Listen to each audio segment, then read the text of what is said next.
যেই রাজ্যে তোরা তো ঘটা করে আমার পুজো করিস, সেই রাজ্যে কিনা মেয়েদেরকে রাত্রেবেলা বাইরে বেরোতে বারণ করিস। বলি তোদের লজ্জা হয় না না রে?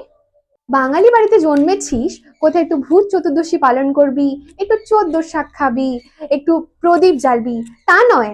এখন ওনারা কি সব ওই হ্যালোইন আর দিওয়ালি নিয়ে পড়েছে। দেখিস যেদিন আমি রেগে যাব না, একটা শাকচুনিয়া ডাকিনীকে পাঠালেই তোদের এইসব হ্যালোইন ট্যালোইন একদম বেরিয়ে যাবে। সবসময় তোদেরকে বলতে শুনি যে মেয়েরা নাকি ছোট্ট খাট্ট জামা কাপড় পরে তোদেরকে উত্তেজিত করছিল। তা বলি 8 মাসের এই বাচ্চা শিশুটা, আবার 80 বছরের এই বৃদ্ধা মহিলাটা কি পরে তোদের কেমন উত্তেজিত করছিল রে, যে তোরা ওদেরকেও ছাড়িসনি? হুম, বল বল। খুব তো গান গাস, শ্যামা মা কি আমার কালো রে, শ্যামা মা কি আমার কালো। তা বলি যখন কোনো ছেলে মেয়েকে একটু শ্যামবর্ণের দেখিস, তখন নাক সিটকোস কেন?